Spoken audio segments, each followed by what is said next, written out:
ஒருத்தர் நடந்து போயிட்டுருக்காரு. நடந்து போயிட்டுருக்கிறவர் எதிர்பாராத விதமாக கால் சறுக்கி கீழே விழுந்துடுறாரு. அதை தற்செயலாக இன்னொருத்தர் பார்த்துட்றாரு. அதை பார்த்த அவருக்கு அந்த இடத்துலையே ஞானம் கிடச்சிருச்சு. அப்படின்னா நம்ம எல்லாருக்கும் ஞானம் கிடைக்கணும்னா இன்னொருத்தர் எதிர்பாராமல் கீழே விழுகிறத நம்ம தற்செயலாக பார்த்தா நம்மளுக்கு ஞானம் கிடைச்சிருமா? வாங்க, அதை சறுக்கி விழுந்தால் ஞானம் அப்படிங்கிற இந்த ஜென் கதையில் நாம் தெரிஞ்சுக்கலாம். அது ஒரு அடர்ந்த பனி பிரதேசம். அந்த பனி பிரதேசத்தில் சீடர்களோட ஒரு குரு நடந்து போயிட்டுருக்காரு. அதில் ஒரு சீடன் மட்டும் எல்லாருக்கும் பின்னாடி வரான். கொஞ்சம் இடைவெளியில் நடந்து வரான். அந்த சீடன் மற்ற சீடர்கள் மாதிரி இல்லை. மற்ற சீடர்கள் எல்லாம் ஞானம் பெற்றுட்டாங்க. ஆனால் அவனுக்கு இன்னும் ஞானம் கிடைக்கல.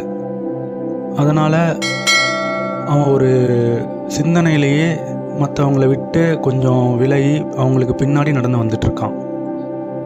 அப்படி அவன் நடந்து வந்துட்டுருக்கும்போது எதிர்பாராத விதமாக பனி சறுக்கலில் தவறி விழுந்துடுறான். விழுந்த உடனே அவனுக்கு பயம் வந்துடுது. பயத்தினால காப்பாற்றுங்க காப்பாற்றுங்கன்னு கத்துறான்.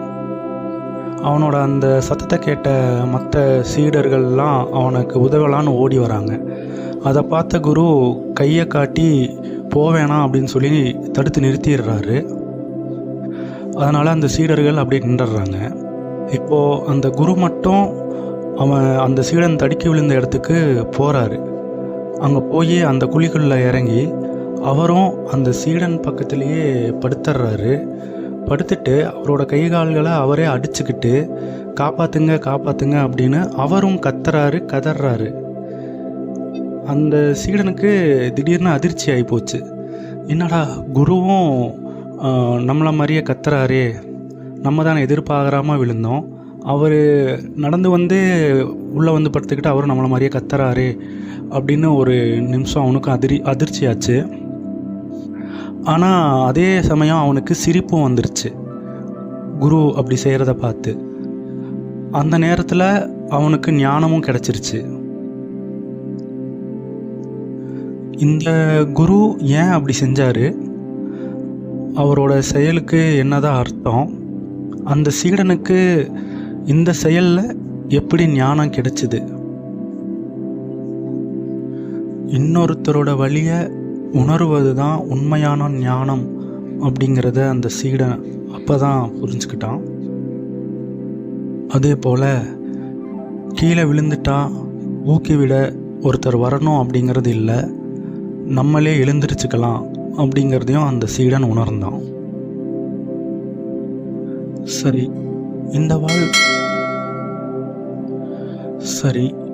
இந்த கதையை நம்ம வாழ்க்கையில் எப்படி பொருத்தி பார்க்குறது? பொதுவாக ஜென் கதைகள் அனைத்தும் பார்த்திங்கன்னா மறைமுகமான கருத்துக்களை தான் சொல்லும். வெளிப்படையாக எந்த கருத்தும் இருக்காது. புரிஞ்சுக்கிறது கொஞ்சம் கஷ்டமாக தான் இருக்கும். நான் இந்த கதையை கொஞ்சம் எளிமையாக சொல்லியிருக்கேன், எல்லாருக்கும் புரிகிற மாதிரி. இப்போது உதாரணத்துக்கு நம்ம சூப்பர் ஸ்டார் ரஜினிகாந்த் அவர்கள் பார்த்திங்கன்னா அவரோட சொந்த தயாரிப்பில் பாபான்னு ஒரு படம் எடுத்து வெளியிட்டார்.